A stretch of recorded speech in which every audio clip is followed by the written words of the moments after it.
Today's episode is from the Singhasan Battisi.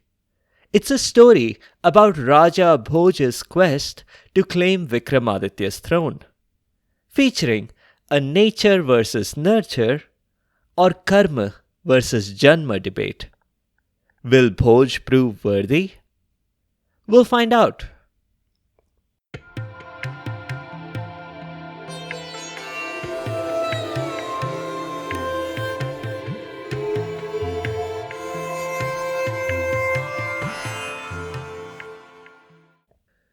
Namaskar and welcome to Stories from India. This is a podcast that will take you on a journey through the rich mythology, folklore, and history of the Indian subcontinent.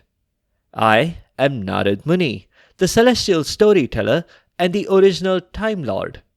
With my ability to travel through space and time, I can bring you fascinating stories from the past, the present, and the future. From the epic tales of the Mahabharata and Ramayana to the folk tales of the Panchatantra, to stories of Akbar Birbal and Tenali Raman. I have a story for every occasion. The purpose of the stories is neither to pass judgment nor to indoctrinate. My goal is only to share these stories with people who may not have heard them before, and to make them more entertaining for those who have. In this episode, we are back to the Singhasan Battisi. Did you miss the previous Singhasan Battisi episodes? No worries. Each of the 32 stories stands alone. The overarching theme is one king's attempts to claim the throne of Vikramaditya. Check out the links in the show notes and on the site sfipodcast.com for those episodes. But really, the only context you need is the framing narrative, which I will provide right now. The saga begins with Raja Bhoj. Bhoj ruled his kingdom several centuries after Vikramaditya had passed away into legend. Vikramaditya, or Vik, had been a rock star king, completely dominating the pop culture landscape during Bhoj's time. Stroll into any ancient Indian bookstore, pick up a celebrity magazine, comic book, murder mystery, romance, or even a philosophical essay. Chances are there would be Vikramaditya references in there. They even had Vikram Fest with reenactments, Wiki Cola, and all sorts of merchandise.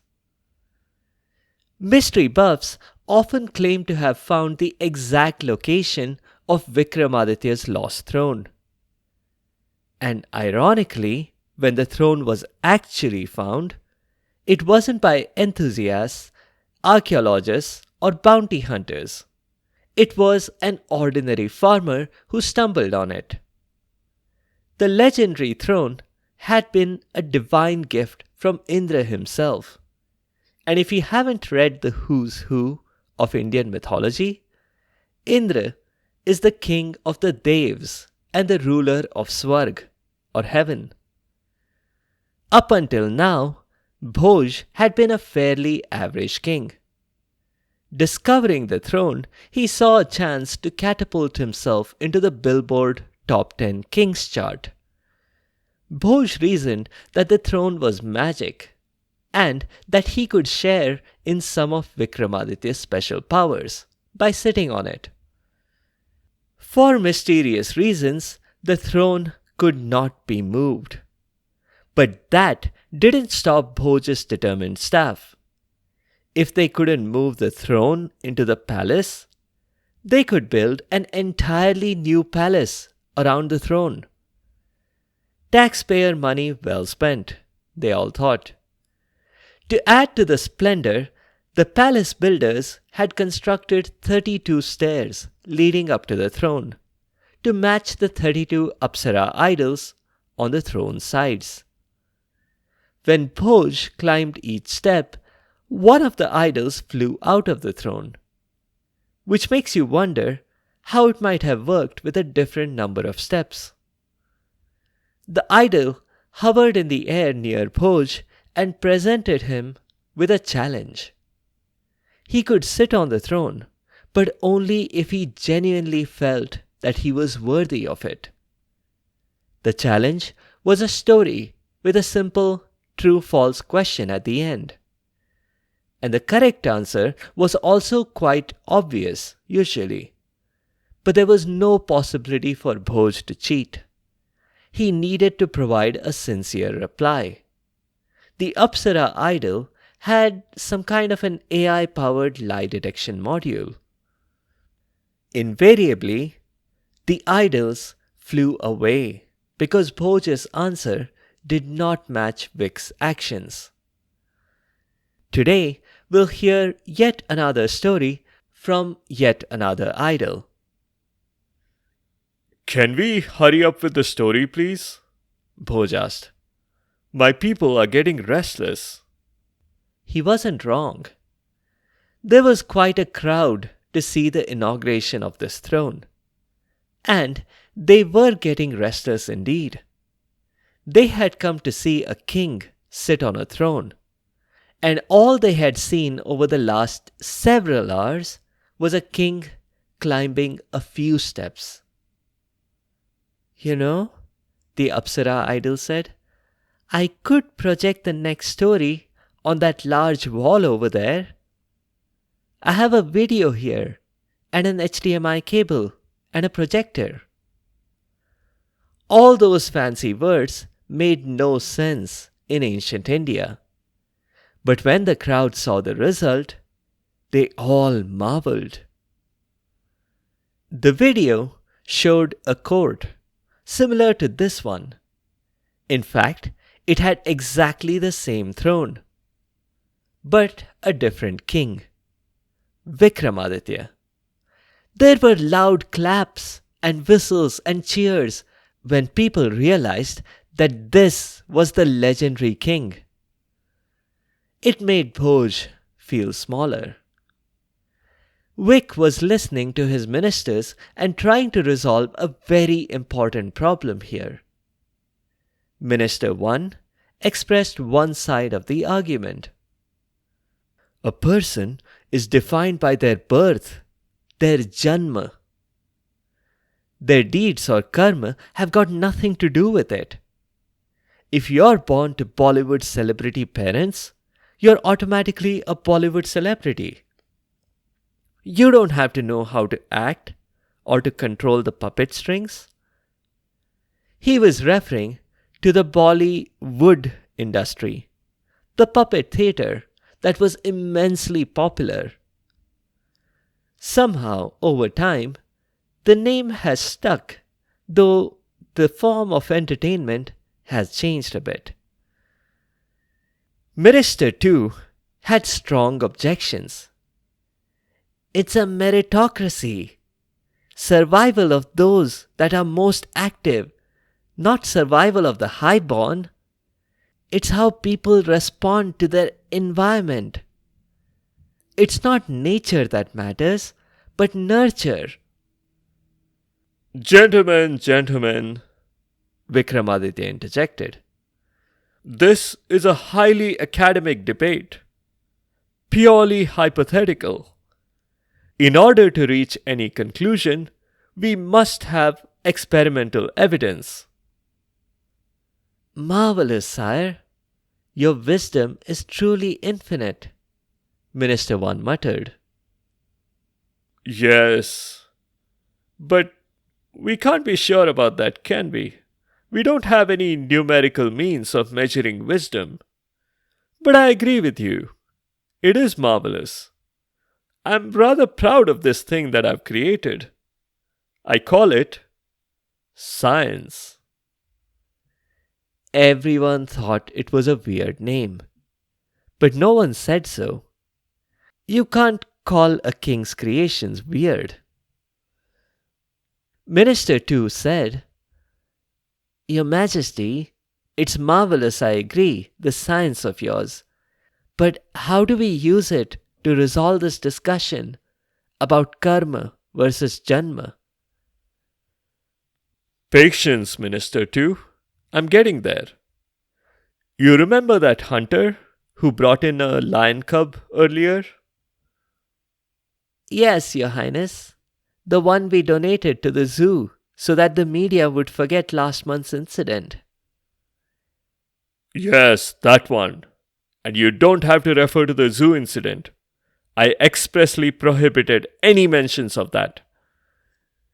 Minister 2 apologized.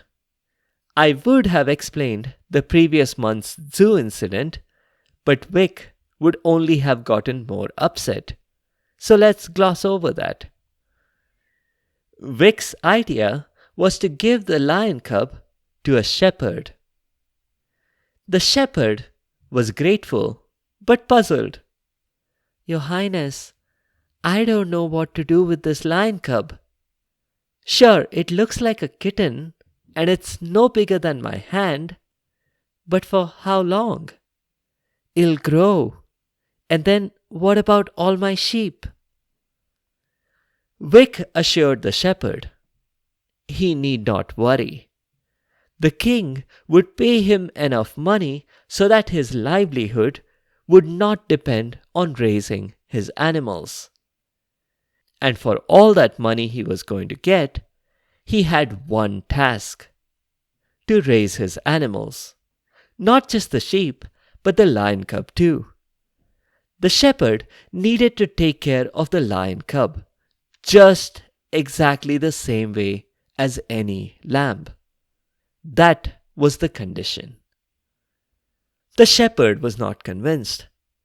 But your Majesty, what will this lion cub eat? It's a carnivore.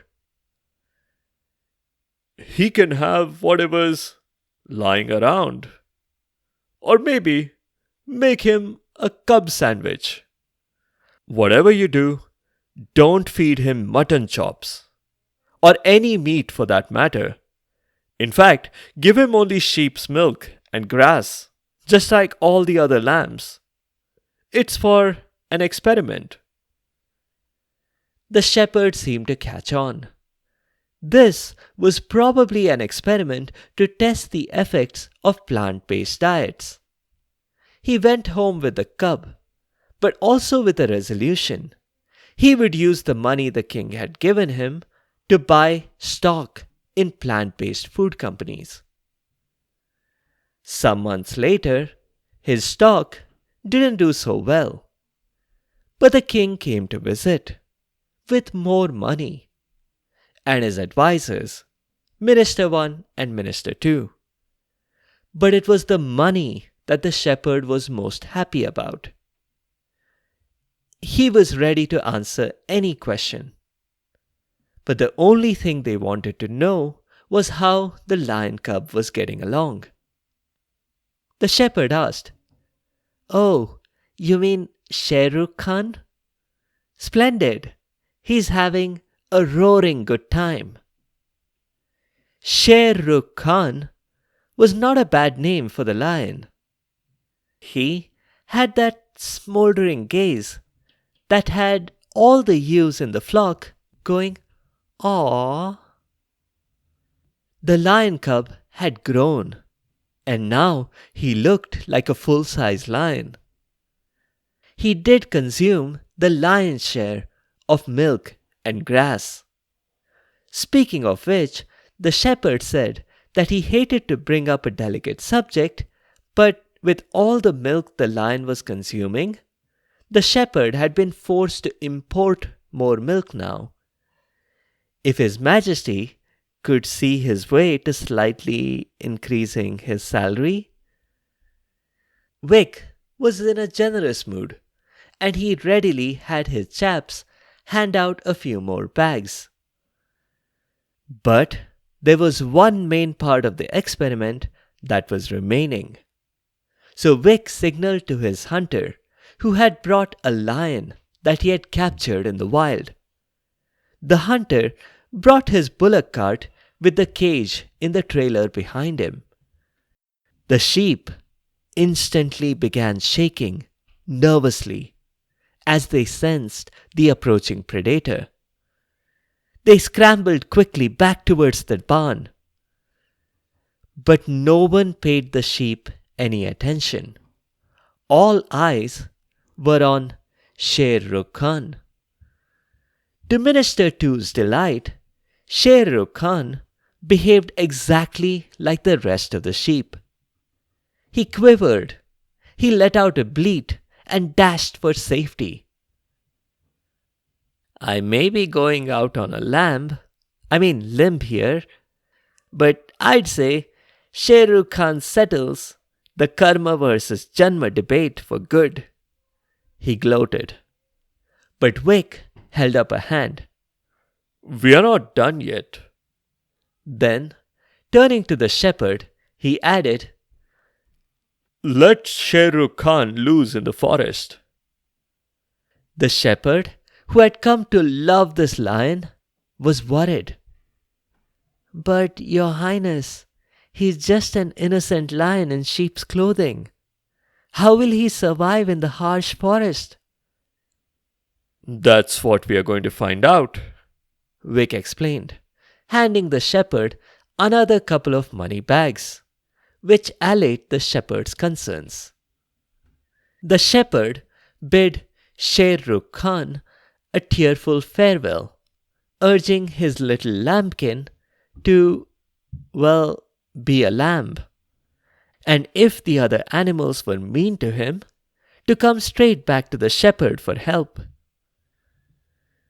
A few months passed, and during this time, the hunter who frequented the forest monitored the lion, even without a radio collar. Vic and the minister visited the hunter one day and asked, How's Sher Rukh Khan? The hunter replied, He's not Sher Rukh Khan anymore. He's Usain Bolt. There was no reaction from anyone, so the hunter explained. U as in EWE, female sheep. The lion was the son of a ewe, even if he was just a foster son. And Bolt because he was fast, incredibly fast. Vic said, We got it the first time. You don't have to explain. We didn't react because it wasn't funny. Well, the hunter went on to explain that Usain Bolt had been afraid of everything in the beginning. But then, when he saw animals running away, that gave him some courage. He caught a rabbit and then moved on to a deer. And now he had become an absolute terror in this forest. At this point, both Minister 1 and Minister 2 looked pleased. Minister 1 said that obviously Usain Bolt's genes had kicked in and he became the wild animal he was meant to be from birth. But Minister 2 had a different opinion. It was clearly the environment. If the deer and the rabbit hadn't run, Usain Bolt would have remained in fright of all other creatures. Again, Vic said that the test wasn't done yet. He had the hunter bring in another freshly caught wild lion. This time, Usain Bolt didn't get scared in the least. He roared right back at the savage lion. Vic turned back to look at his ministers. Well, gentlemen? Minister 1 and Minister 2 looked at each other. Minister 2 spoke up. That last bit didn't really do anything to settle our argument. Each of us could still argue our own sides. Minister 1 nodded in agreement. He spoke up. Your Majesty, I have more evidence to offer up to make my point. And Exhibit A is yourself. A pause while everyone got over their surprise. After which, Minister 1 explained that Vikramaditya was king purely because of his birth. If he hadn't been born to the previous ruler, he wouldn't actually be a king, would he? Vic said that he needed to think about it, but he wasn't ready to call it one way or the other. Of course, Minister 1 and Minister 2 couldn't force the conversation. Nothing more was said for months, and one might think that Vic had forgotten all about it. It was surprising to the ministers then when Vic brought the topic up again. It came up when someone came to court and presented Vic with something. It was a traveller who had brought a flower. And what a flower it was! It was bright red, quite sparkly, and it looked different from any other flowers anyone had ever seen. But everyone agreed that this had to be the most wonderful flower ever. Vic took along Minister 1 and Minister 2 to find the source of this wonderful flower. It was quite a bit of a trek to get there. They had to cross seas, mountains, rivers, and lakes. But they finally made it. There was a little pond that was tucked away deep in a dense forest. The pond was full of these flowers.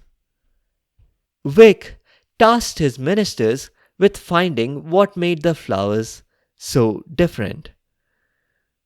Neither of the ministers had had any lessons in botany, and yet they examined the pond carefully and came to the conclusion, based on absolutely nothing at all, that it was the blood flowing into the pond from a little brook that had created the flowers. Despite earlier extolling the virtues of the scientific method, Vic readily agreed that his minister's hypothesis must certainly be true. They followed the trail of blood and reached a very strange sight. There was a scholar, or rather the remains of a scholar. His blood dripped into the little stream that led to the pond. Now, completely abandoning the scientific method, Vic announced that he had been this wise scholar in a previous birth, and that is why he had ended up a king, and not merely because of his birth. Ministers 1 and 2 looked at each other and rolled their eyes. Minister 2 spoke. "I know you just ruled in my favor, of karma over Janma, but I speak for both of us when I say that I don't agree." The Apsara idol hastily paused the tape here. "So, Bhoj, that's it. That's the story. Now for the question." But hey, I want to hear what Minister 2 was saying.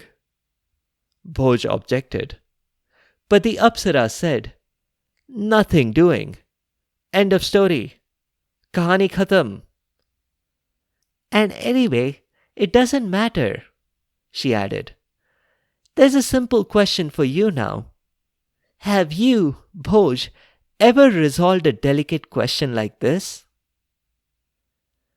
Bhoj had to admit that he hadn't actually resolved a debate like this one. But that didn't matter to him.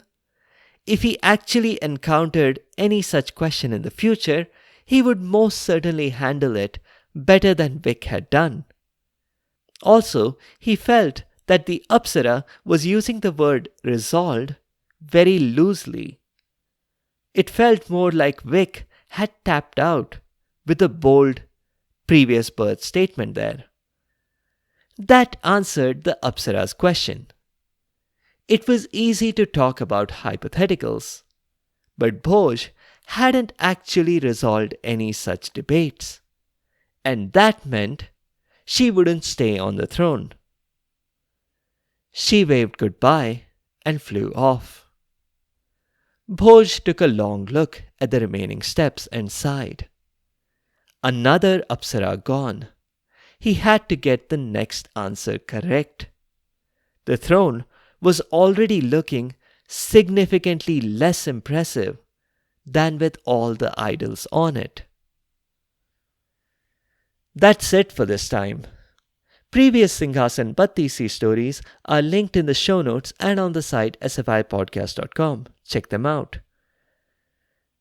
We began with episode 124, which had the framing narrative. Then we covered 5 stories in episodes 136, 164, 188, 225 and 241. In the next episode, we'll cover the final bit of the main Ramayana storyline. After everyone has returned to Ayodhya. You might think, now that Ravan was destroyed, everyone lived happily ever after. Well, not quite. There were some road bumps along the way. Thank you all for the comments on social media and on Spotify's Q&A. Now, with the latest update, I can actually reply to your questions on Spotify. So, I'll reply to your comments directly there. If you have any other comments or suggestions, or if there are particular stories you'd like to hear, please do let me know by leaving a comment or a review on the site sfipodcast.com or comment on Spotify. You can also find me on Instagram and Facebook. You can listen to the show on all podcast apps as well as YouTube. If you want to send me an email, it's storiesfromindiapodcast@gmail.com. Be sure to subscribe to the show to get notified automatically of new episodes. A big thank you to each and every one of you for your continued support and your feedback. The music is from purpleplanet.com. That's purple-planet.com. Thank you for listening, and I'll see you next time.